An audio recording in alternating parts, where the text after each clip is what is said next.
welcome him back to Mill City Museum. Dr. Anton Treuer is a professor of Ojibwe language at Bemidji State University, and he is the author and editor of many books about Ojibwe language, culture, and history, including the Ojibwe, Minnesota, and the Assassination of Hole in the Day, both from the Minnesota Historical Society Press. All around Minnesota, Dr. Treuer has given scores of public lectures and been asked hundreds of questions, many like the ones in this book. Everyone, please give a warm welcome to Dr. Anton Treuer.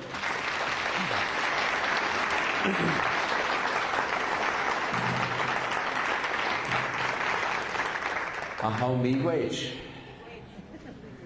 Koe maji tayano ma we wenigo wajiwin de munagug yo enendaman miigwech yo endaman apaji nenimegwan bajayan minawago we maduan bangi yo he kendaman keishigeng na wajde kenemenda onishanabe minawa we wene domino nisado tadien Nindashwin wago shindigo minawa migizi indo dem gazaga squaji meka gishina kadeo ishkonigan wen jabayan Ninisado taguna Ojibwe moyan Bungi Gawin English? All right. English then. They asked me to come and give a talk. They didn't say it had to be in English. So. No, I'm really heartened to see you all here. I think we're going to have a great evening. And I think the introduction gave you an idea. I'm from Bemidji, northern Minnesota. My family's from Leech Lake.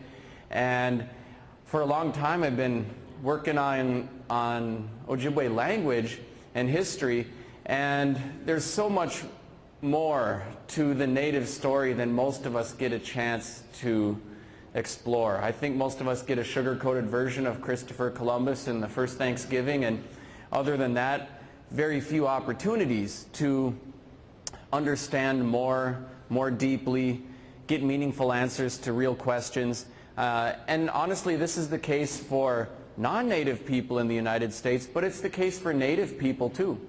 That going to school, we get the same curriculum and education that everyone else does. It's one of the fundamental problems with that so-called achievement gap that I think is probably better understood of as an opportunity gap. But really at the heart of that is this issue of how do we provide real opportunities to understand one another? And I guess through this process of my own work teaching, I'm a little older than I look, so I've been working at universities for over 2 decades now. And through the course of that, working in many different venues, I've been bombarded with lots of questions. And so really what I'd like you to do is think about your questions. And I'm not going to do tons of reading tonight. I'll do a little bit. And just to give you an idea of what the book's all about. But think of your questions, because that's really how we'll spend most of the evening, is trying to give you some meaningful answers to those. All right. Well, I'm not going to do a lot of reading, but maybe I'll start with a little section that'll just give you an idea of what this book is all about. So here we go. Indians. They are so often imagined, but so infrequently well understood. I grew up in a borderland. My family moved a couple of times, but we usually lived on or near the Leech Lake Reservation in northern Minnesota. I went to school in the nearby town of Bemidji with plenty of other native kids and many more whites. The town's racial composition has changed a lot since then, but in the 1970s and 80s it was all whites and Indians. Although the town is surrounded by the 3 largest reservations in Minnesota in geographic size and population, the 2 worlds rarely interacted. The school took kids on field trips to Minneapolis, 225 miles away, rather than to the neighboring native communities. But Indians could be terrifying to members of the white community, and when presented with angry looks and few opportunities to safely learn about their neighbors and the first people of the land, they usually just stuck to their imaginings. That borderland I grew up in was more than an awkward physical nexus of races and communities. It was a divided and confusing place, politically, legally, intellectually, and culturally. The tribes maintained their own governments and rarely got involved in the American political process, especially at the local level. And no outsider ever felt like he or she had any authority to ask about much less comment on or participate in anything happening on the res. The web of contradictory jurisdictions and agencies that dealt with criminal affairs in Indian land never made much sense to anyone of any race. Indians hadn't written many books, and the school districts and the general public would never open up to Vine Deloria Jr. and the few other quote-unquote radical Indians who had actually managed to get anything in print. Most of the elders on the res had gone to government-run residential boarding schools. Their children, the parental generation of my youth, had developed a serious distrust of the government and educational institutions as a result. Educators and administrators resented the parents' absence at school conferences and the truancy issues for many Native students, but nobody talked about the bigger issues which sat like a giant bear in the corner of the room every time the schools and Native families interacted. Well, there's lots more there in the introduction, but I think you get a sense of the issue, and I think we've all seen this. It's pretty amazing that, in a place like Minnesota, or really anywhere, in this continent, that so many of the citizens know so little about the first people of the land. And it's pretty amazing that Native people have had so few opportunities to really tell their story in their own words. So thinking about all of this, I guess like many kids growing up, my goal was to move anywhere that had a zip code with a larger population and to get away from it all. And I had, many subtle experiences and discomforts, I guess, facing race as a child, and a couple of really painful overt experiences as well. So my thought was, I'll go somewhere else, and it'll be a wonderful escape from it all. So on a whim, I had applied to Princeton University, got in, went there, and the very first question I got was, where's your tomahawk? And so I thought, oh hell, the borderland followed me here. I didn't escape it, it's everywhere. And I had a lot of great experiences out there, but there was one that was kind of, I guess really both entertaining and maddening at the same time. But after being out there for a while, I was really quite homesick. So I left wanting to get away from home, and after a while there wanted to come back home. I think like many human beings do have that sort of experience. And I heard someone had invited a Native spiritual leader to run sweat lodge ceremonies. So I said, okay, I'm going to go out there and check this out. Got out there to this wooded spot in the New Jersey woods. They actually still have some woods out there. And when I did, lo and behold, there were about 20 non-Native people waiting for the ceremony who were all completely naked. Not even a pair of underwear between them. And so my first thought was I should just turn right around and leave, or laugh, or be really angry. I didn't know what to think or feel at first. So I chanced it. I opened the car door, and I was immediately folded into a tight embrace by a completely naked stranger who started saying, I'm so sorry for what my people did to your people. And now these feelings are kind of, elevating, right? I want even more deeply to laugh. I'm trying very hard to control my anger. I really don't know what to do. And then I looked at this woman who is an elder, and she was on the verge of tears. So for her, that was a sincere question, and that was a sincere emotional response. So I thought, I can't really just yell at her and drive away. I can't really have a big laugh at her expense. So I said, would you mind putting some clothes on? I'd love to talk to you about all of this. Which she did, and we did. And I think it brought me to, as strange as that experience was, what can you do when you get a hug from a naked stranger? But as strange as that whole experience was, I think it brought me to the realization that if we're ever going to build some bridges across racial lines, if we're ever going to generate some chances for deeper understandings, that I'd have to do my part. And it's really not fair that any human being should be considered an ambassador for everybody in their race.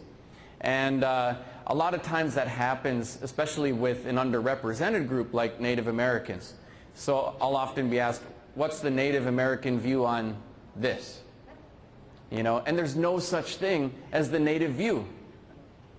Just like you couldn't say, what do white people think about abortion, good or bad? It's not that simple. There's a diversity of opinion, emotionally charged opinion at that. And so too with Native issues, if you have, you know, anything, whether it's mascots or per capita payment or tribal enrollment or anything, any of the issues that are ongoing within the Native community or that we deal with or have strong opinions about, there's a diversity of opinion out there. And so my editors and I kind of debated about the title quite a bit, because sometimes it can give the sense that I'm trying to speak for everybody. You know, but really what you're getting is one person's perspective. Sometimes there are facts of history or current events that are just kind of indisputable, but oftentimes there's a lot of perspective. And I think, you know, in looking at the book, you'll find the differences are very clearly pointed out and people are able to form their own opinions. But that's an important disclaimer that I wanted to put in at the beginning. And also, you know, there are over 500 different tribes in just the United States and Canada. And some languages are as different as Chinese and English from one another. And so understanding the diversity, even the diversity within a tribe, like the Ojibwe, for example, who span a huge swath of territory from, you know, Michigan, Wisconsin, Minnesota, North Dakota. There's even a mixed Ojibwe Cree community in Montana. And then in Canada, too, there are 125 Ojibwe First Nations from Quebec to Saskatchewan. So, you know, about a 5-hour drive from here, you'll find Lac La Croix, Ontario, which has a 100% fluency rate in the tribal language. And the population of speakers grows as the population grows. And, you know, you'll also find, you know, just a couple hours from here at Fond du Lac where there really aren't any first speakers left. They have some second language learners who've had success. They have imported people from other communities to teach there. And those are both Ojibwe communities with a really different experience with language. And so too with historical experience, any number of things. It's really hard to wrap your head around all of the diversity that's out there.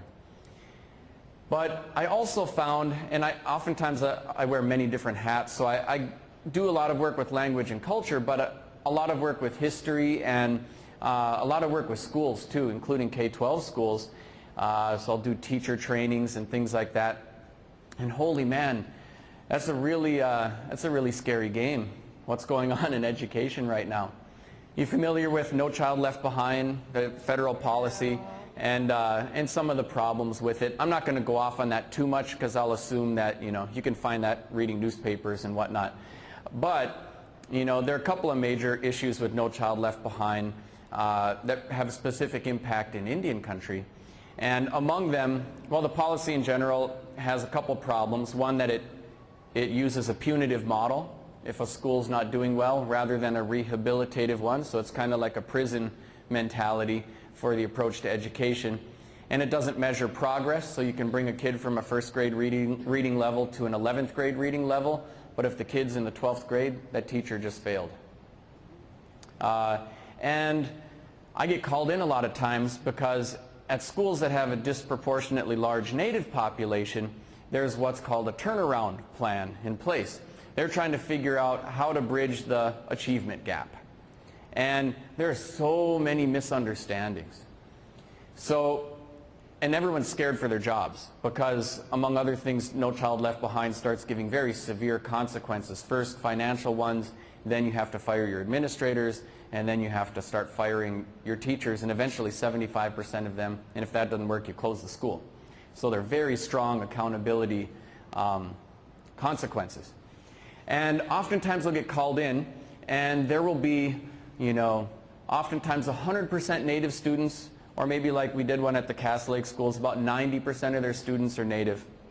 By the way, some tribal schools are making their No Child Left Behind stuff, they're making their grades, but most are not. And so it's not just an issue in the public schools, it's an issue in the tribal schools. And the pass rate for the native population is on average around 50%. So it's bad. Some of these things are demographic issues, so the Hispanic population, black population, native population share some of these demographic trends, any disproportionately poor group. By the way, over half of the native children in Minnesota between the ages of 0 and 5 are in poverty. Yeah, so poverty is part of the story, and demographic issues. So you have, a higher rate of teen pregnancy, single-parent families, people live in rural areas, have trouble accessing transportation, have all of these things that make it harder to do things like make it to a school conference, and a birth rate that gives you 4.4 children per household instead of 1.2. And all of that complicates the story. So I'll come there and there'll be the non-native teachers. And by the way, almost 100% non-native teachers. Even the school districts that really want to hire native teachers have a hard time finding native teachers with credentials and degrees and certifications that they can put to work in the trenches. And native people who have those things are in high demand and oftentimes choose to work in tribal communities so they can work directly with their own people. So especially a border town school or something has a hard time recruiting and retaining those teachers. But it was the same thing up at Red Lake, 100% native students and like one native teacher in the entire staff. And the non-native teachers will be there saying, look, this whole law is unfair. This whole situation is unfair. You have a truancy issue. I don't have a racial issue. I love these kids. I love all kids. I don't have a chip on my shoulder or an axe to grind. And I have a problem with the fact that I can only teach who's here. And if you bring those kids to school, then I can teach them. But it's not fair to demonize me for the fact that the kids aren't here. All right, so that's where it starts. On the other side of the table are some very angry parents saying things like, you do something in that school that my kid wants to hear, they'll be there. Right? And they're really profound misunderstandings. So I'll have to come in and really one of the first challenges is making sure everyone's not walking on eggshells. Holy man, that's hard. And I think it's really one of the fundamental issues that we have, and one of the reasons that I wanted to write this book is that it's really hard for people to ask questions. It's hard for the non-native teachers to feel like they can learn more. I mean, they got the sugar-coated version of Christopher Columbus in the first Thanksgiving too. They feel ill-equipped to address native history, language, culture. And then you couple that with the fact that native people seem so angry. And it just seems a lot safer not to learn more, not to ask, not to put yourself out on a limb, expose your ignorance. And as a result, the teachers perpetuate a learning environment which affords no opportunities for native people to learn about themselves. And so really both parties on both sides of the table, they're both right. And of course the administrators there going, oh, my head's going to be the first on the chopping block. And so even things like terminology, sometimes people are so scared, like, is it Indian, Native American, Aboriginal, Indigenous, First Nation person, or what? And even that much can be so scary that it's safer not to even ask. So I guess with this particular project, there's well over 100 questions in here, and they start with simple things like terminology. People also want to know things like place names, where they come from, other native words in the English language, things like that. So there's sections on there. By the way, on the terminology piece, this is one where you'll find a diversity of opinion. You'll find some native people who say, I'm not an Indian, don't call me that. Christopher Columbus was lost. And that is really where the word made its transfer. Christopher Columbus thought he was in Japan, China, the Indies, and these are Indians.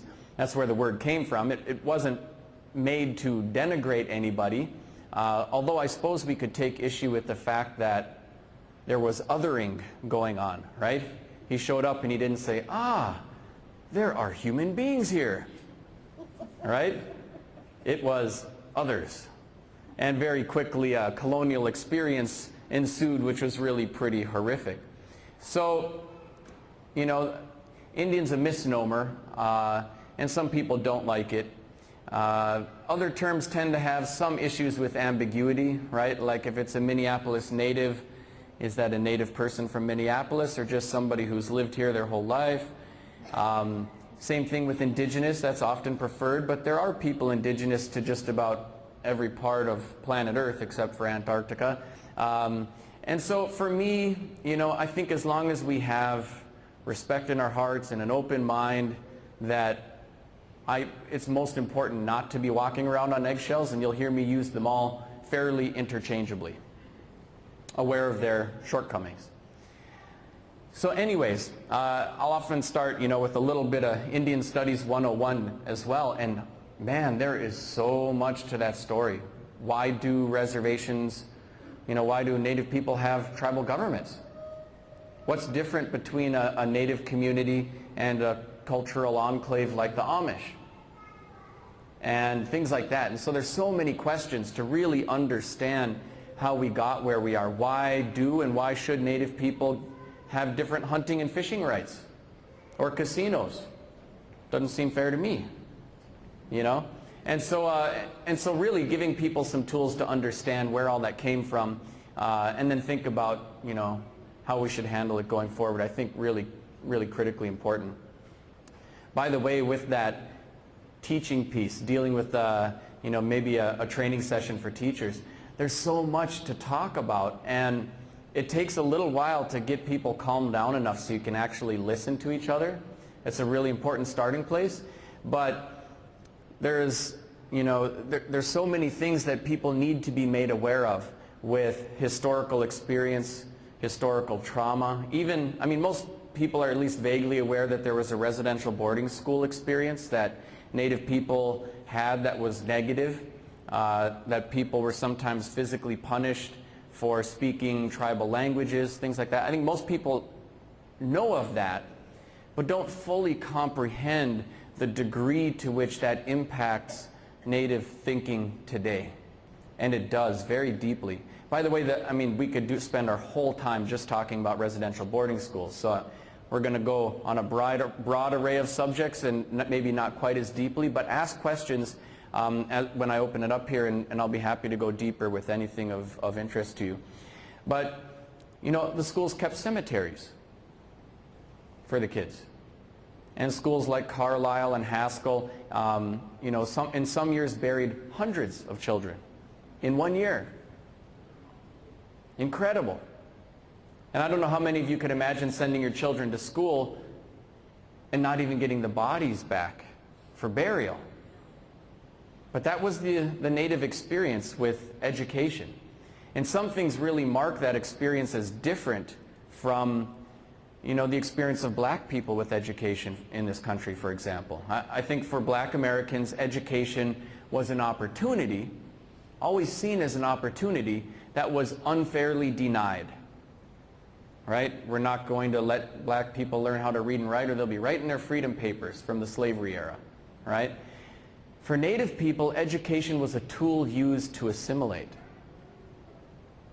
And that distinction ends up being important. I know when I was heading out the door to go get an education, I can't tell you how many people were mumbling and remarking about what an apple I was, red on the outside and white on the inside. There was this sense that getting an education was a negative thing because it meant getting an assimilation. And there was a deeply held belief that the more educated a person became, the less they could possibly know about their own language, culture, history, and so forth.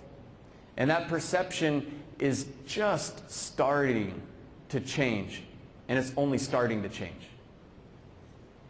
And the reason it's starting to change is because a lot of schools are becoming places in which we can immerse children in their tribal culture, and, you know, colleges are often the first place that a lot of Native people feel like they get a chance to learn about their own history as well as the rest of the world.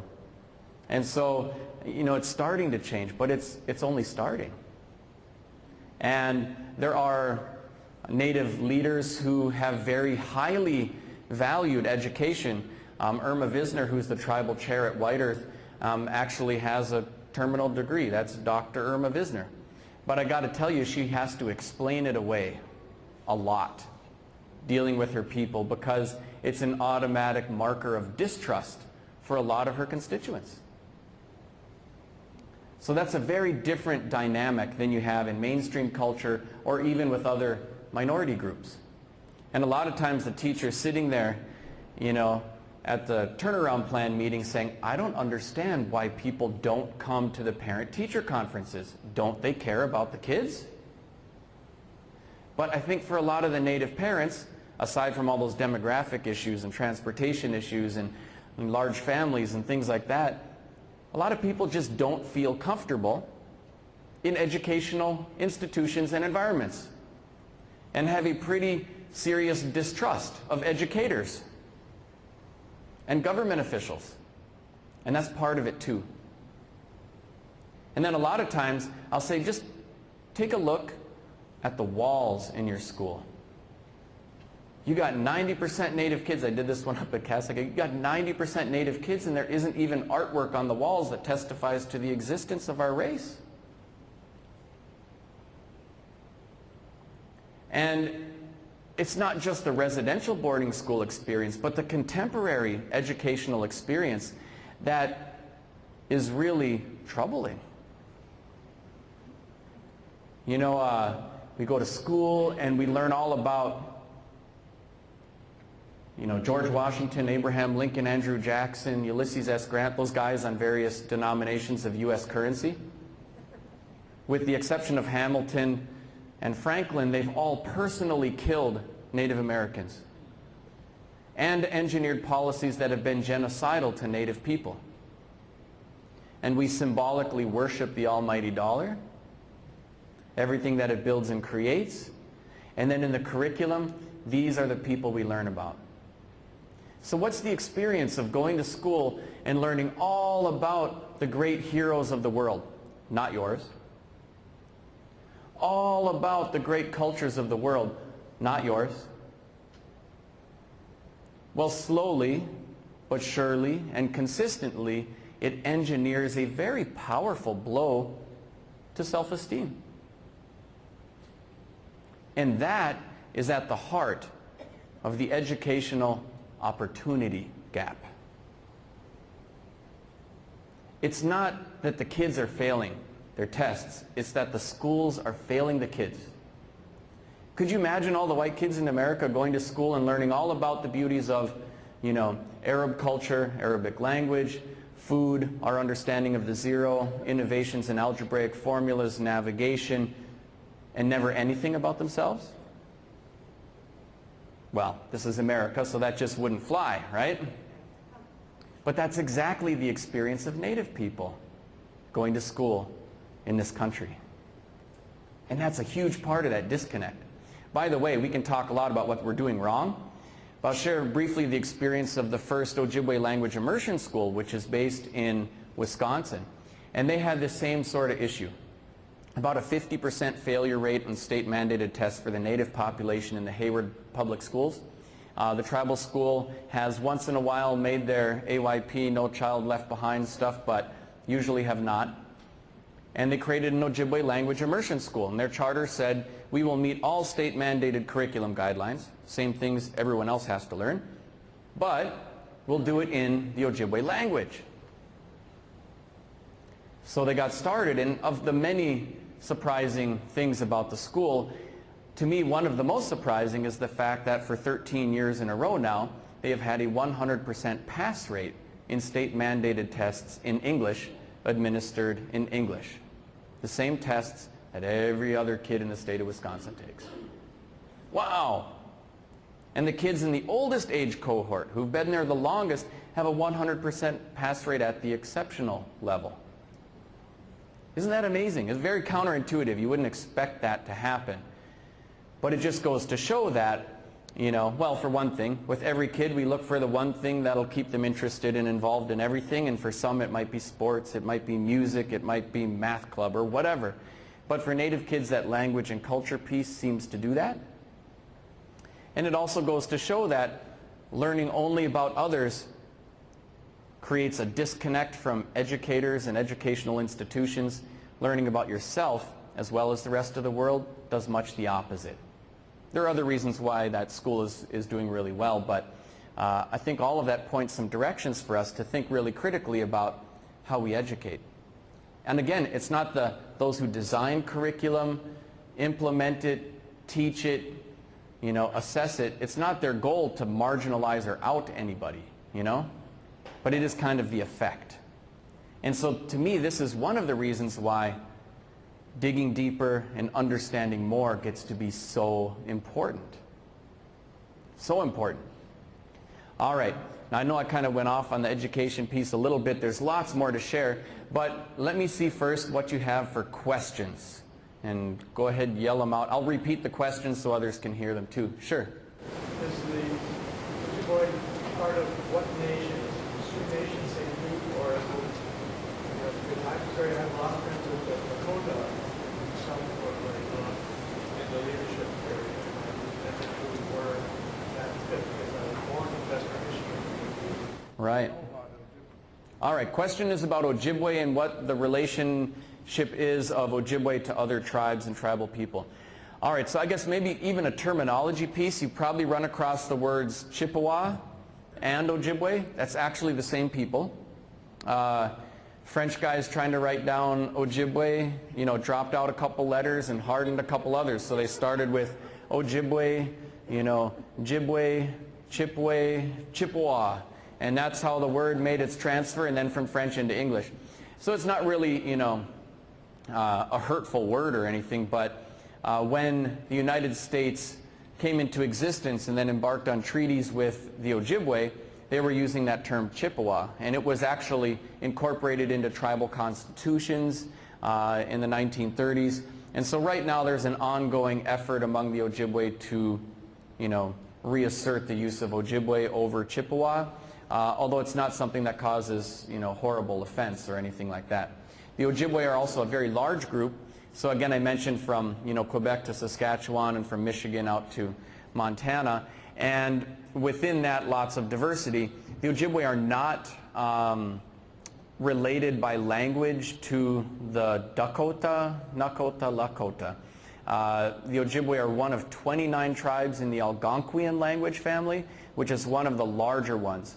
Language families are just a family of languages that have had some sort of shared language and cultural and historical experience. So, the Romance language family, Germanic language family. Of course, English and German are in the same language family, but they're obviously not the same language and not even mutually intelligible. And so too within native language families, there are languages that are not, universally understood. Although Ojibwe is closely related to Potawatomi, Ottawa, and Cree, among others. Explain it. Yeah, Algonquian is just a term that linguists ended up applying to this particular language family. And within that language family, 29 different tribes. The term has been debated, that term itself, but probably came out of a Eastern Algonquian language that's, Iroquois are actually a separate language family. Yeah, and so they have different, structures to their language and then languages.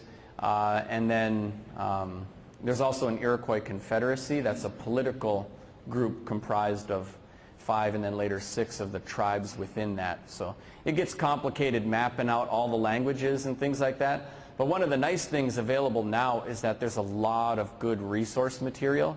And so, it's just getting people connected to the stuff that's out there. But there's some really good websites, it's kind of a crapshoot on something like Wikipedia, but there are a lot of trusted tribal sites. And then also, like we have one of the best state historical societies in the United States, and they have some great resources and have really worked hard to increase their online presence. So everything from doing, genealogical research to maps to photographs. They really have a lot of stuff. So those are good places to start poking around. And increasingly, there are a lot of good books that are helping with that too. If you're really interested in Ojibwe in particular, I mean, there's now a web-based talking dictionary and things like that. So they're, you know, making best use of a lot of the technology out there, and it's growing. And I think the you know, the resource material is really getting a lot more significant. Although, of course, you have to sift through and find out what's trustworthy and what's not. So that's why it's nice, you know, when you have, you know, reputable presses that are working with a lot of Native scholars to produce material. All right, I see lots of hands going up. Yep. If you don't mind, use the microphone. Okay. Can you explain the Anishinaabe connection? Didn't it all start, I read somewhere, it all started as Anishinaabe. Right. Yeah, good question. So you'll also hear, you know, with reference to the Ojibwe, you'll hear the term Anishinaabe. Yeah, and Anishinaabe, by the way, I should also mention, like in trying to figure out what terms for any tribe, the terms of tribal self-reference are always safe and often preferred. So you can always call Ojibwe people Ojibwe, you can call Dakota people Dakota. The only problem is you sound Ojibwe-centric calling everybody else Ojibwe, right? But within the Ojibwe language, the term Ojibwe is used as a tribal-specific term. So that's just Ojibwe people. But the term Anishinaabe is used to refer to all Native people. So we would call Ojibwe and Dakota people Anishinaabe in the Ojibwe language. And at one point in time, the word Anishinaabe really just meant human being. And its usage shifted after all kinds of other human beings came and people were looking for ways to draw lines around and between them. So it wasn't just Christopher Columbus that othered. Yeah. You mentioned the connection between education and assimilation. You've gone off to Princeton and come back to your home community. Right. I'm wondering how big a struggle is it to develop and maintain leadership within the community? Yeah, good question. So I think you all heard the question about, you know, maintaining leadership in the community and also the connections with education. There are all kinds of challenges for what's going on in Indian country today. On the one hand, you know, Native nations are nations, and that distinction ends up being a really significant one. And as such, Native nations are not just cultural enclaves, they're not just, you know, business platforms, but there's a real political and cultural force to what Native people are all about as well. But many of the dimensions of nationhood are being challenged in Indian country. And also, so too are many of the markers of identity being profoundly challenged. To me, like with my own personal journey and what I see happening, you know, maybe the best solution would be to kind of go Amish, you know, wall ourselves off, freeze ourselves in time, and kind of disconnect from the rest of the world in terms of language and culture preservation. But I just don't think that's going to happen.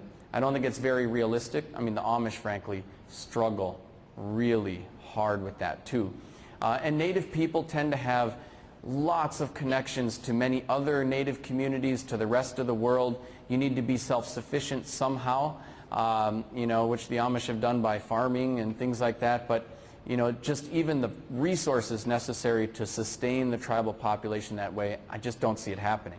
So going forward, we have to forge ahead. You can't go backwards. And as such, I think that embracing certain types of change and innovation is acceptable and necessary accommodation. Some kinds of change are good, like innovations in medicine, you know.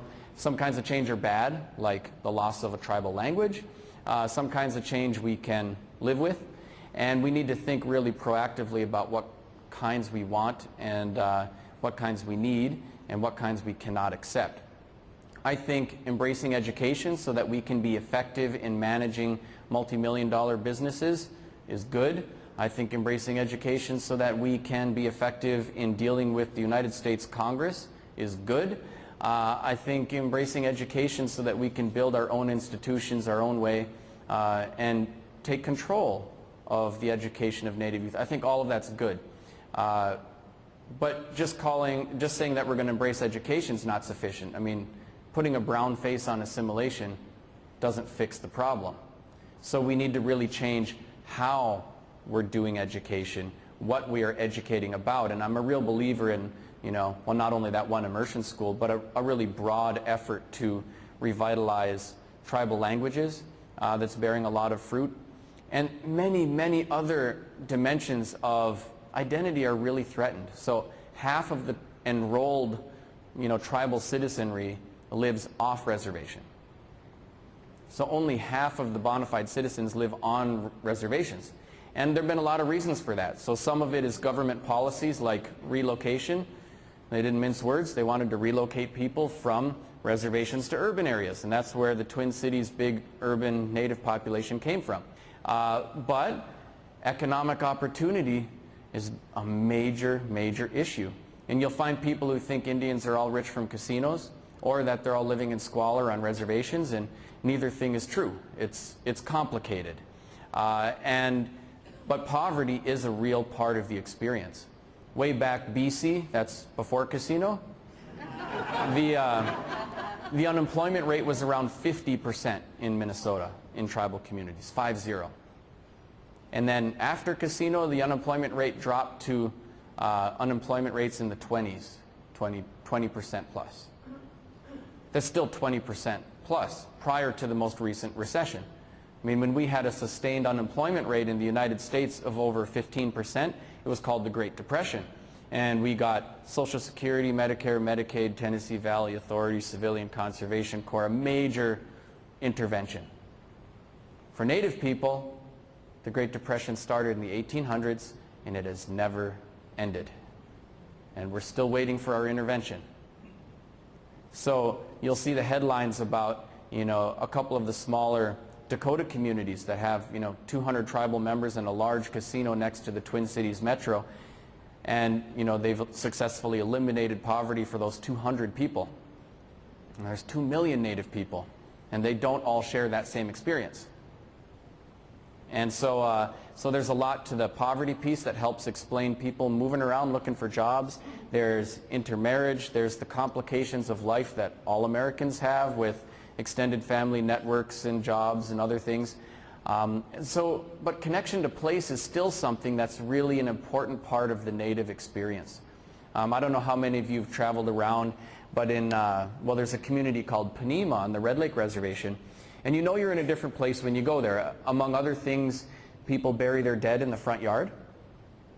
And they put a wooden grave house over each grave site. So you'll see all these little grave houses in everybody's yards. Well, that does a couple things. So you step out the door and there's mom, dad, grandma, grandpa going back generations. Well, among them, it makes it harder to sell the family farm and move to California. So that sense of connection to place is really deeply rooted in the cultural experience. It's also the case that if there's a death in the community, the tribal government stops all operations, lower the flags, somebody from every family cooks food, brings it to the wake and the funeral, and not just because they often knew the person, which they often do in a village of 1,000 people, they do it simply because they're part of the same community. So that's cool. And there are lots of Panema people. Half of their people live off reservation too. But they're back and forth. They come back for powwows, usually are brought back for their funeral. It's pretty rare that somebody's buried off-res, even if they've lived off-res most of their lives. So that connection to place is something that's still actively maintained, even though those threads are sometimes challenged. But other dimensions to identity are challenged too, A lot of cultural practices, like the everyday things, how we get our food. Most people are not trapping, actively harvesting wild rice, things like that, making birch bark canoes. There are people who do that. Some of those activities are still vibrant in pockets. I mean, I was out at Lower Rice Lake this past fall, and there were 200 Native people out there knocking rice, and with just canoes and a set of rice knocking sticks, they knocked 50,000 pounds of rice in one morning. So I mean, that's still actively done, and it's not just for fluff or for show, but they're making food, and it's being commercialized and all of that, so it's big business. But for most people, I think that's not the common experience. And so those markers of identity, there's a diversity of faith traditions. You will find, in Panema, for example, that community I just mentioned, is pretty much 100% traditional religious belief and funerary practice in that one community. But on the other side of the lake, the Red Lake village, on the same Red Lake reservation as Panema, is predominantly Catholic. So just saying somebody's a Red Laker does not tell you what their religion is. Just like saying somebody's white doesn't tell you what their religion is. There are all kinds of diversity of faith traditions out there, even within a particular community. So different things in different places, and as a result, other things too, like language. We have, of the 183 actively spoken tribal languages today, only 20, and that's in the US and Canada, I should say, of that 183, only 20 are spoken by children. So those 20 have a good chance of being here 100 years from now if they really get going on an intervention. Only 4 of those have monolingual tribal language speakers and really large, vibrant populations of speakers. They include Ojibwe, but that's mainly because there are isolated regions in Canada where everybody's a speaker. Here on the US side, 10% fluency rates at best, and most of the speakers are elders. So all of these markers of identity are kind of being challenged. Now, I'm not such a language purist that I would say if you don't speak your language, you're not native or something like that. But it does raise fundamental questions about how much a people can really change and still be identifiable to their ancestors. And we're changing fast. So a lot of people have bet against natives over the past 500 years, and they've all been wrong. I mean, we're still here. We still have living languages. We still have vibrant cultural traditions. We still have land on the 7 largest lakes in the state of Minnesota, and that's not by accident either. We still have intact governmental structures. And so anyone who bet that it was the last of the blank and fill in the blank with whatever tribe, they were wrong. At the same time, we're at a point where, we need to pay a lot of attention to the intervention about preserving language, culture, identity. The experience for Black Americans is one of being completely disconnected from mother tongues, tribal religious beliefs and customs. There is still a way in which the survivors of that historical experience have forged distinct, not just race, but culture, musical forms, things like that, but it's very different. And I think Native people are in a different position where it's possible to do those things. And some places have really had remarkable interventions that have been very successful at doing so, and I certainly see the beginnings of that in Ojibwe country, so I'm hopeful for that. But we can't wait 30 years and then decide it's important. All right, questions? Yeah. You had talked about, you had mentioned about the kids being in poverty, 50% of the kids 0 to 5. And I'm wondering if you could talk a little bit about, in that environment, which is extremely difficult, about some of the, and I know you can't generalize, but about some of the childbearing patterns or values or that kind of thing. What is it, to raise? What's important to instill in your child from 0 to 5, I guess would be another way of saying it. Yeah, great question. By the way, among the other things I do, I'm raising 9 children. So I think about this one a lot. Yeah, this was a really welcome break to come out here with you tonight. Everyone else is going crazy at home, I'm sure. Yeah, life can be hard, and life can be unconscionably unfair. A lot of times in America we have this there's a myth out there that the world's a meritocracy, that if you work hard and you're a good person, you're going to make it, but, it doesn't always happen. There are huge segments of the world's population that are literally starving to death. while some others are having an epidemic of obesity, you know. And it's not pointing fingers at anyone in particular, but the world's not fair. So I'm speaking to a Native audience. I say, hey, whatever we value, as unfair as it might be, however we got where we're at now, we need to take responsibility for making the change. Whether we want sobriety, let's do it.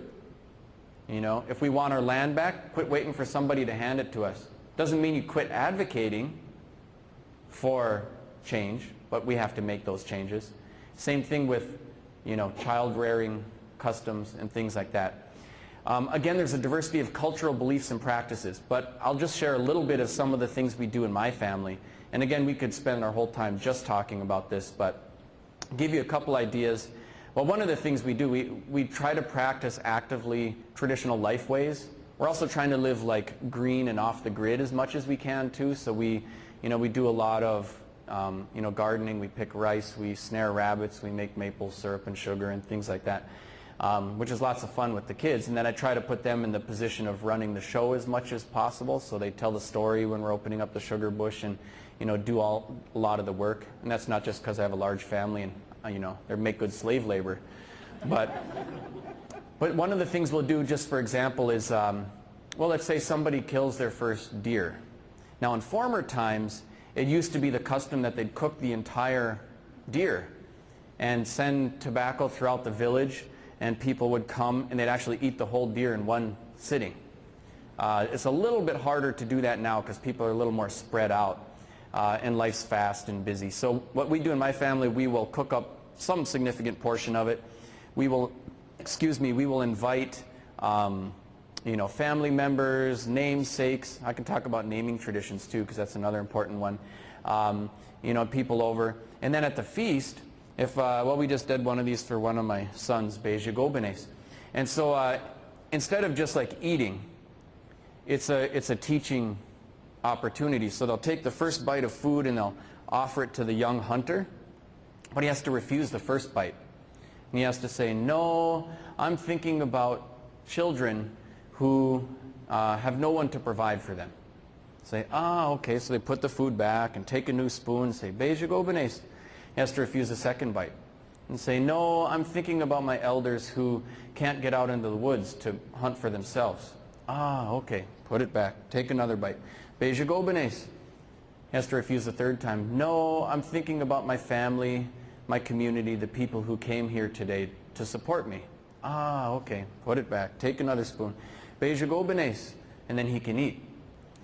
And then they'll tell the young hunter, they'll say, look, our tradition and custom around hunting is different from many other people. You're not hunting to put horns on the wall. You're not going to kill an animal just to feed to the dogs. When you take the life of an animal, that's a really serious thing. And you do it for certain reasons. These reasons that you just said. And to remind you of this, you have to remember that up until today, you relied on everyone else in this room to provide all of your food, all of your nourishment, to take care of you. But today, you're feeding all of them. So this is the beginning of your transition from dependent to provider. And with this great ability comes a great responsibility. Every time you take the life of a plant, the life of an animal, or a bird, you think of these things. Children who have no one to provide for them. Elders who cannot get out and provide it for themselves. Your family, your community. And to remember this, you will give away the rest of your kill. You don't get to keep any of this for yourself. And so just a really simple ceremony, but very empowering. So you can see the kid just, puffing up. But at the same time, it's really, really welcome set of tools for somebody as they transition, from child to adult, to instill upon them a sense of responsibility. A lot of times, teen years get filled with a sense of entitlement, whether that's entitlement to their Xbox playing time, and by the way, if you don't limit their playing time when they're young, you won't be able to do it when they're a teenager, but to money, to prosperity, to all kinds of things. So instead of instilling that, you're instilling a sense of responsibility to others. It's not all about you, and it's not all about yours. And I think that's part of the perspective and toolbox in a lot of tribal cultures that I think is really beautiful. And we find it in a lot of other things too. So, you start with naming ceremonies, and through an entire, series of life cycle ceremonies. Those ceremonies for girls too, really, really important as they, become women and come of age. So you have all these, aunts, grandmas, female namesakes, and these relationships have been nurtured throughout the child's life. So they're like emotionally close with them. And they're the ones who provide the teachings. And the teachings are not just about, kind of taboos, do's and don'ts and things like that. But they'll say at their final feast, things like this. They'll say, you are a woman now, so you have a place, and your place is with us. You come sit with us. And you have rights and responsibilities, and those include the right and the responsibility to be respected by men. Here's what that means. No one can hit you. No one can call you names. No one can make you do something sexually that you don't want to do. And these things are told to girls as they come of age in a very public ceremony. And I think if all of our girls got those teachings, the world would be a different place. And I think if all of their brothers got those teachings, we're hearing their sisters get those teachings, the world would be a different place. So that's something we try to make a big deal of in our family. And I guess I got kids at just about every grade, all the way up. But, we've been through this with two of my daughters and, and a number of my sons and stuff too. So it's a nice chance to reaffirm those things and kind of give somebody a cultural toolbox. And then when you get to those junctures, like we had this happen with one of my boys and his friends who were off, starting to smoke pot and stuff like that. And he actually had the strength to say, I can't be your friend anymore. It's like, wow, we all pray that our kids will be able to say that, when they get to that point. So I'm not saying it's perfect. Certainly we've had our struggles too, but, I think that cultural toolbox is really, really useful and something that, Native people have preserved. So there's also a really rapidly growing interest among the tribal population in reclaiming that and putting it to work. And so I see a lot of things happening. There are a lot of language and culture camps. There's immersion schools popping up. There are a lot of families trying to pick up the pieces. And, between residential boarding schools and a third of the tribal population being adopted and fostered out and disconnected from these things through no fault of their own, a lot of our people grew up without that cultural toolbox. But the toolbox itself is still there, so it's a matter of reconnecting people to those things. And so a lot of times the ceremonial work that a lot of people are engaged in provide an opportunity for that. And then education too. I did put in a big section on culture in the book too, although I had to think carefully about what's most appropriate for a book, because on the one hand, I did go through some kind of life cycle ceremonies, stuff on fasting and coming of age and things like that, pretty common things that people do, and then tried to extrapolate that because sometimes other tribes have very different ceremonies. I talked about some of those. But some other things, like the real substance of certain songs and legends that we use, are really divulged to people as part of their initiations into a sacred society. So we didn't want to provide a tool for people to walk around their elders or to walk around their ceremonies or to try to create a Bible or something like that as a authoritative religious text. So what we did want to do is provide an awareness of some of the beliefs and traditions without doing that. So we drew a line, and I think since I worked with a lot of different elders over the years and have bounced all this off them, I'm pretty confident of its acceptance. I haven't heard anybody grumble about it anyways. Yeah, way in the back, go ahead. Yes, what is, I'm not from Minnesota, but I've lived in Minnesota for 5 years. I wanted to just know, what would you say is the most interesting or positive story happening today or recently in tribal Minnesota or American Indian communities? Yeah, great question. Well, you know, you're going to hear the most about all the problems because that's what dominates the headlines and makes the catchiest news. But to me, personally, what is some of the most exciting stuff going on is this really broad effort at language and culture revitalization. It's pretty new. You know, I mean, the language has always been here, but the effort to really preserve and revitalize it has just been the past 20 years, and most of that acceleration over the past 10 years. So it's pretty new, and what's exciting about it is that not only is it, you know, focused on what is to me the right things, the things that define us as Native people, positive things like this cultural toolbox we were just talking about, you know, values that are deeply embedded in language, worldview, but that a lot of young people are really interested and involved in it, and I think that really says good things about its potential to keep growing and accelerating. And it's taken a while. It's been kind of frustratingly, painfully slow sometimes, but tribal government's getting interested too. And so they're trying to do more.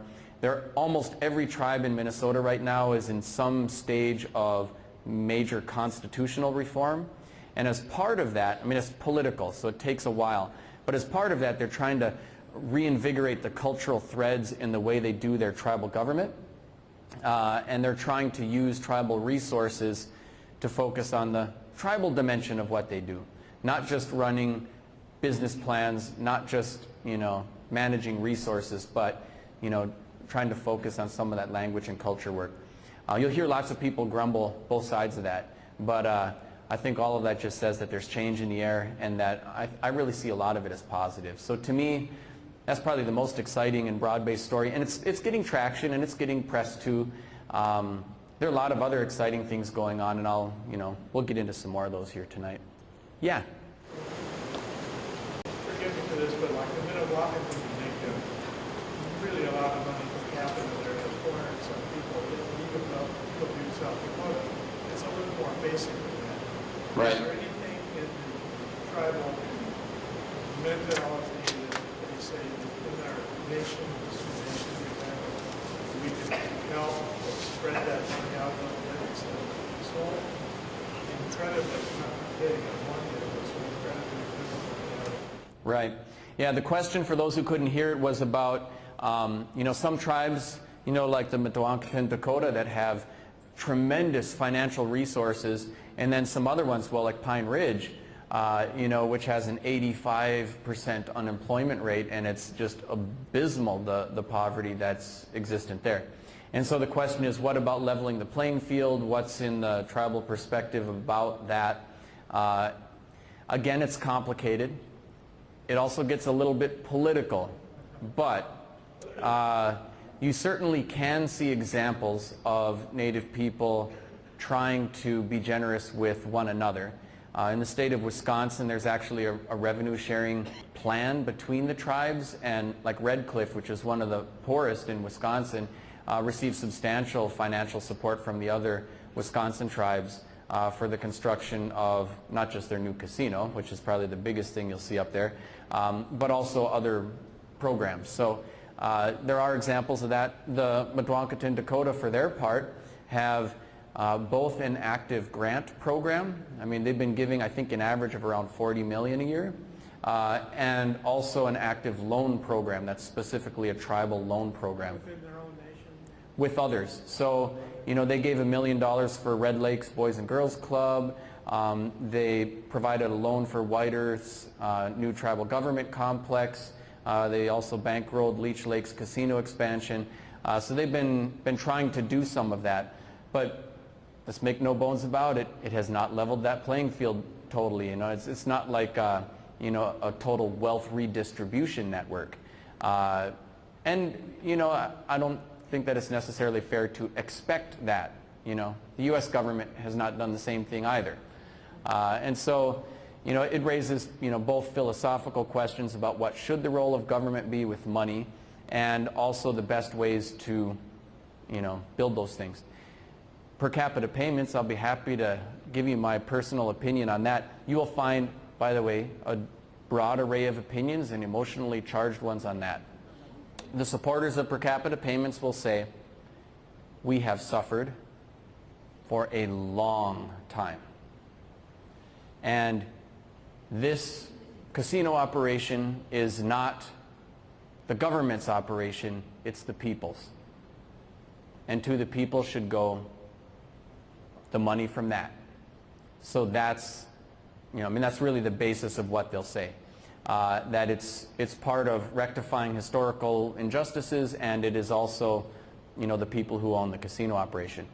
And some of the tribes have been modifying the way that they give out per capita payments. I think even the supporters of per capita payments have realized that it can provide a pretty serious disincentive for pursuing education, for example. If an 18-year-old gets the biggest check he's ever had or could have possibly imagined. And so, like at Mille Lacs, for example, they are actually having a graduated process by which they dole out the resources upon completion of high school, and then upon completion of college, and then a master's, and then a terminal degree. So they're trying to incentivize pursuit of education.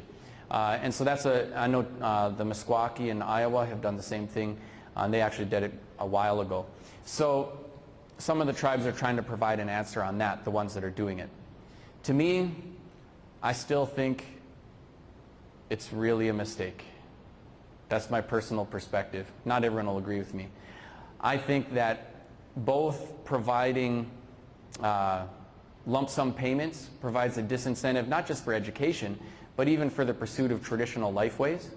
Why would anyone want to go harvest rice or do anything else? I think it can be really damaging. And it's also damaging to me to have an entitlement mentality. Not that people shouldn't receive entitlements to alleviate major poverty, but that thinking only of your entitlements as the means of your subsistence is not healthy. So that's just my personal perspective. What I would like to see, and some tribes have really done this, is major incentives for the pursuit of education. Free rides, and I could even see, some minor lump sum payments, at, completion of degrees or things as a way of acknowledging and incentivizing the pursuit of those. I would like to see, and some places like Mille Lacs have done this. They've created, a number of new schools, new clinics. They have hired medicine men, paid them the same wage as a medical doctor, and put them in the clinics so people can go there for traditional health or for modern medicine. They've hired fluent speaking Ojibwe elders, paired them up with the certified school teachers one-on-one to run classrooms so that you can infuse language into the classrooms. There's more they can do with that, but it's a good idea and a good start.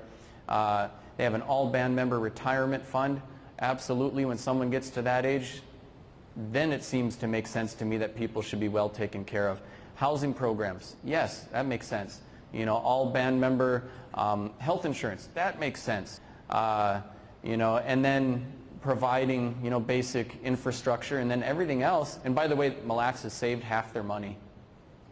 So they are to the point where their endowment is going to, at some point in the near future, start generating more money than they're gaming. So to me, that makes lots of sense, thinking of the future, because who knows what they're going to do. I mean, they just about, got the state involved in the gaming industry, right? So it's a matter of time before they're going to start pushing on that for something else, if not the Viking Stadium, right? So be ready for it. Should think ahead. And so those are the directions I think tribes should be, spending their resources. And then nation building. We should be developing diversified businesses, diversified business plans. We should be building up our own people, providing incentives for them to come back home, to live, work, and contribute to their community. Language revitalization, culture revitalization, tools, web, print, everything else to help people know that and know themselves better. And so those are directions that I would point in, but it is politics too. So I'd make a good Hobbesian Leviathan. Make me the benevolent dictator. Because I probably would get voted out or have my house burned down or something if I started doing this. Yeah. Do you know of any immersion schools that are in the works for Minnesota? Yep, there are some in existence right now. There's an early childhood program in the Twin Cities. There's an immersion school up at Leech Lake, and there are rumblings in many other places. So Red Lake really wants to get into the immersion game. To me, they probably have the best chance for a meaningful turnaround because they have most of the speakers in Minnesota are in Red Lake, and most of those are really in Panema. So, you know, if they put something where the strength is, then it's even easier. And other places are really trying to get going too. So I have heard, you know, rumblings and rumors. I know Mille Lacs wants to do more. They certainly have some active language programming, although it's not necessarily immersion per se. It's woven into the tribal school. And they've been chewing over the best ways to proceed there. And then, you know, there's, well, the school over at East Lake is actually an Ojibwe, its charter says an Ojibwe Leadership Academy. So they're supposed to be training future leaders and doing it in a cultural context. So there's supposed to be a heavy language dimension there too. Some of the communities that really want to do it, like this is probably Mille Lacs' biggest trouble, is that they do have, you know, maybe a couple hundred plus speakers, but most are elders and they're not really able to be in the trenches running with 7-year-olds all day long. So, you know, so they need to build up enough younger people to really do a lot of the grunt work. And a lot of the immersion schools have had fluent speaking elders paired with successful second language learners, and that's probably the most successful model. But there's dialect issues, and Mille Lacs really wants Mille Lacs speakers. And so, you know, they've at times hired some Canadians, and at times, you know, they haven't lasted as long. You know, I think that's an issue that we need to get over to. There are dialect differences, and sometimes they are significant, but I think it's more important to, you know, you can learn English from someone with an English accent, an Irish accent, an Australian accent. You're still learning your English, and as long as it's proper English, great. And so I have the same perspective about Ojibwe, that dialect wars and writing system wars can kind of sink a emerging language program. So it's more important to get going. All right, yeah? Yeah, on the language issue, do you believe that the Ojibwe language might be polluted in some regard with the influx of English or other languages, French, or do you think it's pretty pure? There is no such thing as a pure language. There really isn't. You know, if you look at the English language as it was first really written, you know, 600 years ago, ever read Geoffrey Chaucer, you know, it's barely intelligible to an English speaker today. That's 600 years of change. So if you look at thousands of years of change, you're darn right there's a lot of change there. English, by the way, is a language that has lent itself to change very fast because it absorbs and takes words from other languages. So it's a Germanic language. It's got lots of Latin, Greek. There's even at least 20 Ojibwe words in there. You know, so that's part of the nature of English. Some other languages have changed a little bit less noticeably, but they all change over time.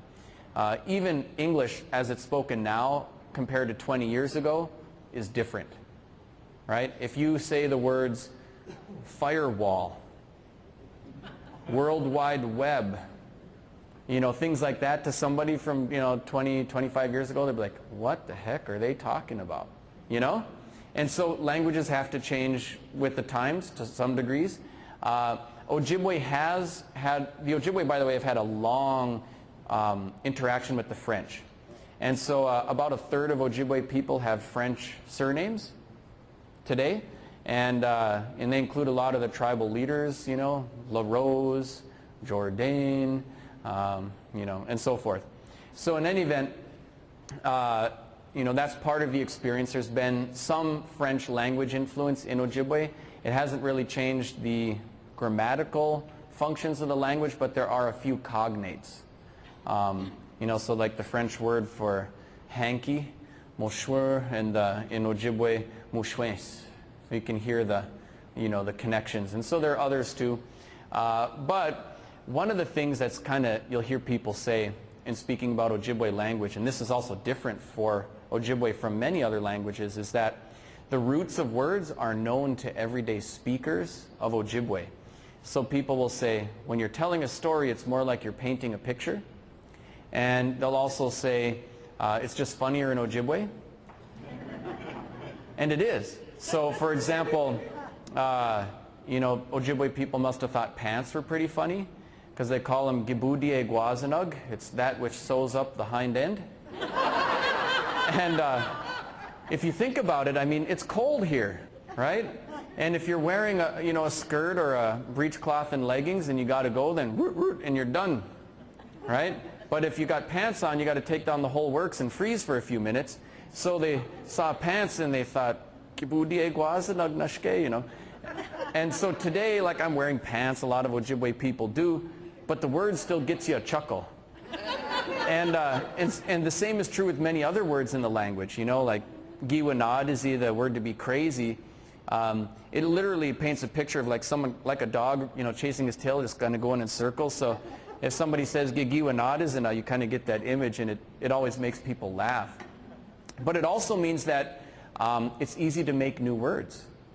So when the television came along, they didn't borrow a word from English or another language. They just said, oh, mazanate sijigan. That's a box that reflects an image through light. And so it's a Ojibwe word.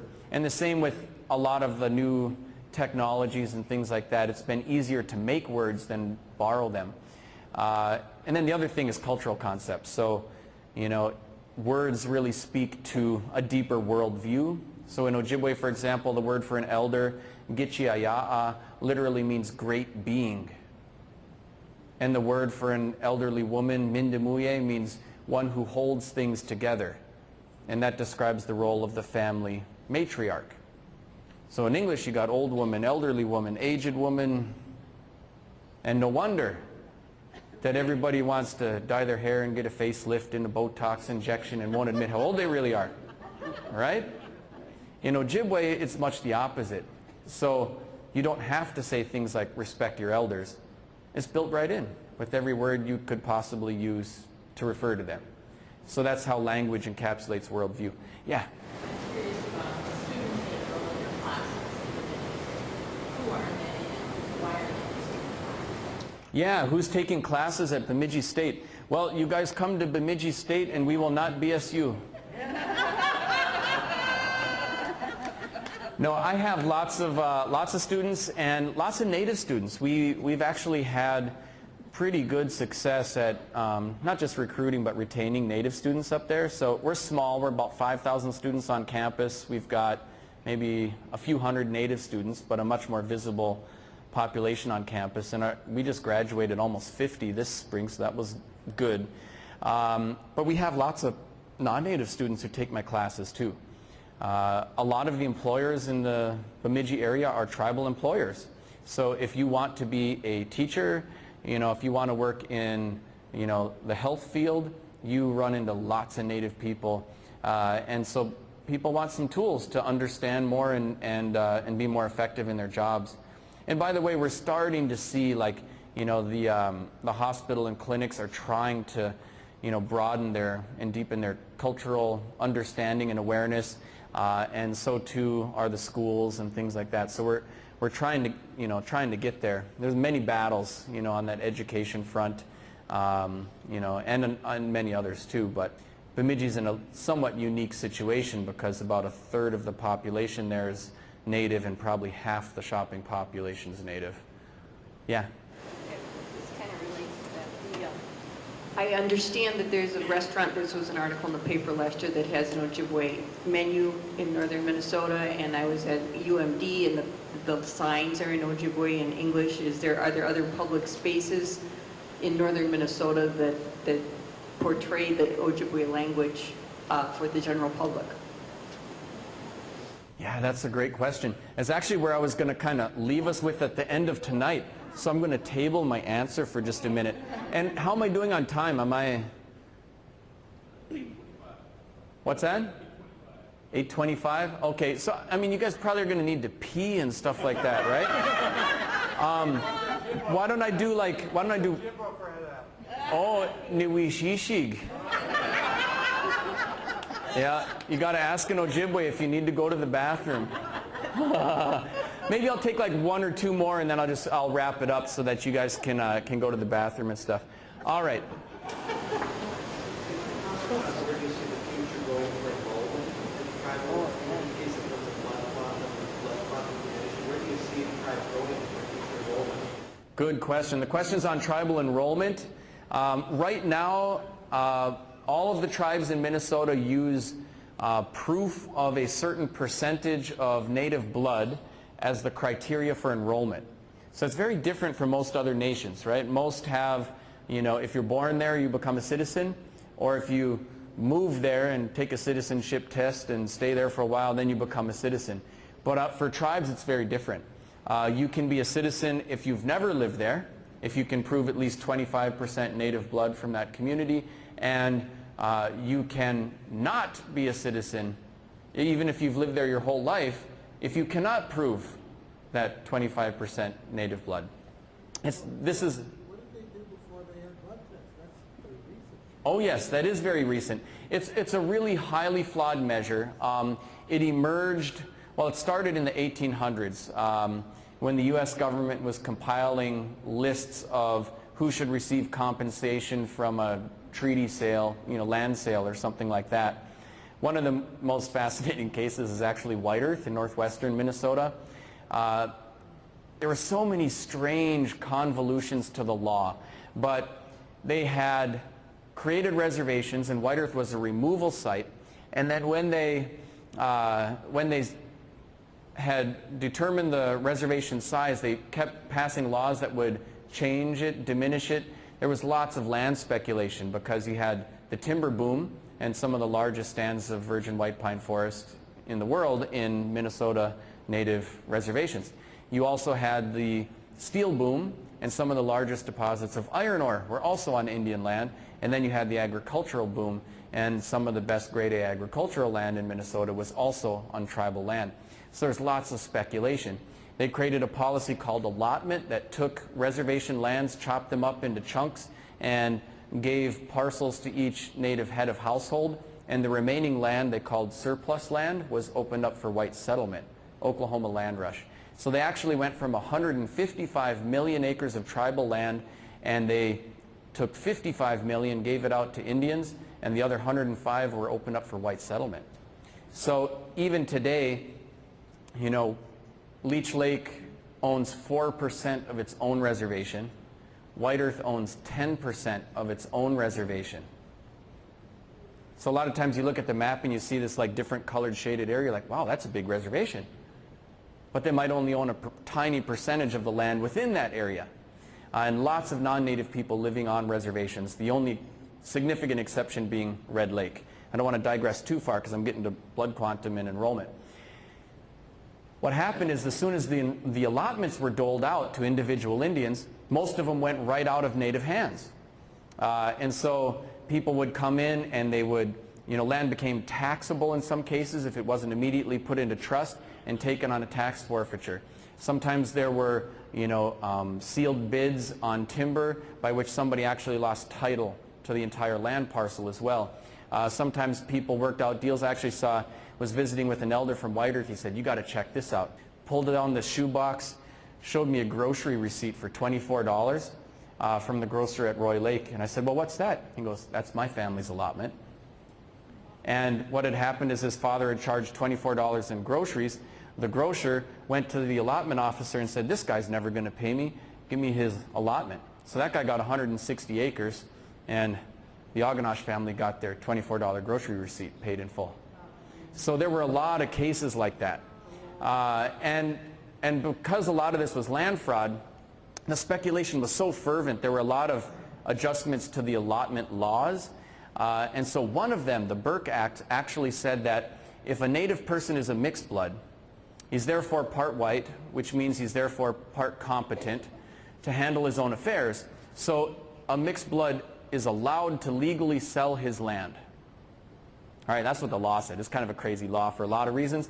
But the later land claims case hinged upon whether someone was a full blood or not. Because full bloods who had lost their allotments should be entitled to compensation because they would have still had this 25-year trust period where they couldn't sell their land.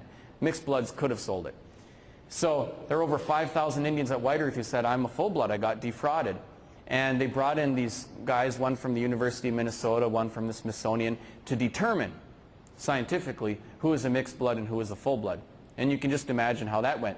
So they're measuring craniums, measuring cheekbones. They did a scratch test, so they scratched people. If it turned a different color, mixed blood, you know. And it was just really crazy. But the craziest part of all is that that list of blood quantums is still the basis for tribal enrollment at White Earth today. Yeah. So there are a lot of Native people who should be eligible for enrollment as bona fide members, but are not. And especially in places like White Earth, they're actually in danger of kind of having declining enrollments a couple generations from now, because there's been so much, you know, that's wrong with the enrollment records, and also lots of intermarriage, and then also intermarriage with other people from other tribes. So although 6 of the 7 Ojibwe reservations will count one another's blood in Minnesota, Red Lake only counts Red Lake blood. So if you got one full-blooded grandma from White Earth, one full-blooded grandma from Red Lake, one full-blooded grandpa from Pine Ridge, and one from Canada, and you're a full-blood, you're enrolled as 25%, and your children are not eligible for enrollment unless you marry someone else who is at least 25%. So there's all kinds of problems with that tribal enrollment stuff. The tribes are aware of it, and they're trying to fix it, but it's very political and very contentious. Already half the tribal population lives off the reservation. One of the fears is that if they really do away with this, there's going to be such a surge of new enrollees who live off the reservation that the reservations will be politically controlled by outsiders, right? So that's one of the fears that's leveled about the change. And it's not entirely unfounded. For myself, I think the solution is really to do away with blood quantum. It was just an old eugenics, Nazi science type policy, and it was designed to have us breed ourselves right out of existence. Any place that has a declining birth rate, like Japan or Italy, has seen declining political influence and economic power, and we should be taking care of all of our people and including all of our people, and we would want and should want all of our people included as citizens in the pool of those who could represent us. I think the solutions would be maybe a strong residency requirement for those who hold political office at the tribal level, maybe requiring people to fill out their enrollment applications in person at the tribal office, and then just do away with blood quantum altogether. Of course, like I said, I'd make a good benevolent dictator, but change comes slow. People are scared, and I think what's most likely is incremental change. I think Red Lake is going to open up and start including blood from other Native communities, and that'll be the first step. I think, you know, the other tribes are already looking at ways to do that, to even count Canadian Native blood and stuff like that. I think eventually it will continue to grow, and they'll do what some other tribes have done and just go to, you know, lineal descent. I think that's the right direction to move. It's slow, painfully slow, but I think eventually they'll get there. All of the tribes want to do constitutional reforms, so it's, you know, it's in the offing. All right, there's so much to talk about. There's no way to do it all here in one setting, but as I wrap up, I just wanted to say that there's tons of stuff in here, so, you know, I hope it's of help. I really was just trying to, you know, clear the air a little bit, make it so people don't have to walk on eggshells, provide some meaningful answers, and on a broad array of subjects. So it's economics, politics, a lot of things we haven't even scratched the surface of. The question about bilingual signage. And this is, you know, one of the things that's given me a lot of hope. Bemidji, other places, you know, we have had plenty of racial tension. And a lot of times the questions come up like, how do we make this better? You know, something like changing curriculum guidelines sounds really monolithic. Changing attitudes about something like mascots, you know, it seems like it's overwhelming. Although frankly, I think eventually we'll look back on that one kind of like we look back on segregated water fountains in the South, like how could we have ever tolerated that, or why did we ever defend that? But again, we have to build bridges, and it has to be across racial lines. You know, Martin Luther King, got a lot of traction in civil rights when there were 250,000 people marching on Washington, D.C., and a lot of them were white. That's when you got change. And we'll see change on mascots when we get a lot of black football players saying, I'm kind of uncomfortable playing for the Redskins. You know? But frankly, as sensitive as black people are to issues of race as it affects black people, they haven't raised their voices too loudly about the mascots. Anyone can be blind to issues of race. And so when we get understandings across those lines, then we'll get there. And this is something that's also complicated for the Native piece. I mean, the black population in America is pretty big. And among the ranks are included many people with PhDs and MDs and teachers and people writing books and the President of the United States. That doesn't fix everything. Not by a long shot, but there are a lot more voices out there. Native people are a small percentage of the population. In Minnesota, it's between 1 and 2%. It's about 1.5% of the state's population. But 17% of the state's prison population. So we can't do all of the groundwork and advocacy. You know, I got the sesquicentennial for 1862, the U.S.-Dakota War. There's no way that the 1,000 Dakota people living in Minnesota can answer all of the emails, all of the questions, do all of the public speaking. And that's 1,000 people. That includes the, one-year-olds and stuff too. You know? There just aren't enough. So we need everyone else to understand it and get it and advocate, and then we'll get there. So there's a guy, white guy in Bemidji named Michael Mewers, and he said, when I go to Hawaii, I know what the word aloha means. Everybody knows what the word aloha means. When people come to Bemidji, they should know what buju means, and anin, and miigwech. So he started campaigning for bilingual signage. And he started going door to door. And to make a long story short, it worked. We now have the hospital, regional events center, the public school system, and the university, all with bilingual signs, and over half the businesses in the town of Bemidji with bilingual signs. It was all grassroots, didn't cost any money. A lot of times people wait for the multi-million-dollar grant to get going. And, it didn't solve all the big issues. But what it did do is it created enough safe space where we could then talk about the big issues. And so I was pretty excited when I was buying my car tires, and I'm a penny pincher, and so I was kind of moaning over my bill, and my mechanic, once we settled, he said to me, "Miigwech, kikawabam and minawa." I said, "What? How did he get out of the shop long enough to take a class?" And he hadn't. He just had picked up some of the audio flashcard programs and things off of the website, a lot of free resources, and started learning some Ojibwe. And again, I think a lot of the non-native shop owners are looking for ways to safely reach out without offending somebody. And I think a lot of the native people were waiting for somebody to reach out. And so we got to do that. And this provided a pretty safe way to start. We need to go on a truth and reconciliation mission. And truth and reconciliation starts with truth. That's why the education piece is so important. That's why having this conversation tonight is so important. So, how can I do more? And I'll just give you a last paragraph or so, and then we can visit. By the way, I have, they're selling books in the store. They should have plenty of copies. I've got cards up here if you want to email or keep in touch. I'm happy to do that. And here's the last little bit of the book. There are many ways to get involved. In Hawaii, a grassroots language revitalization effort pushed the number of fluent speakers from 500 to around 12,000. And a significant number of those speakers were not even Hawaiian. Most were working in the schools with Native Hawaiians and picked up the language as part of the effort to preserve and revitalize Native culture and language. Their involvement has been welcomed. In economic development, political networking and advocacy, education, healthcare, and many other fields, there is a role for Native and non-Native people. Indians are a tiny percentage of the population in this country, but in Minnesota and many other places, they comprise 20% of the homeless population.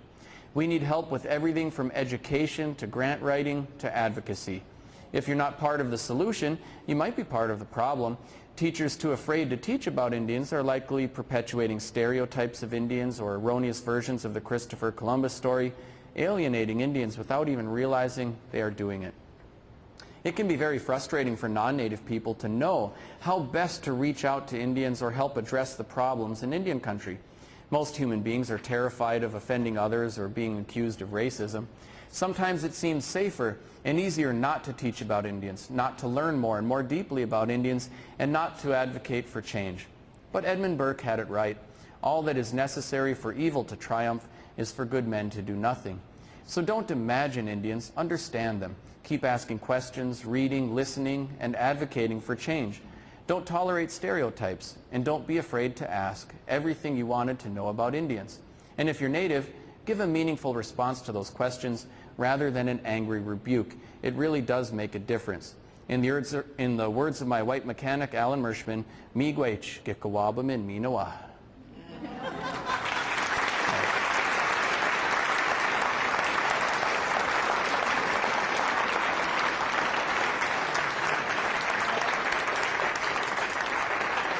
Miigwech. I'll sit down and sign books, and the store's open, bathrooms are open.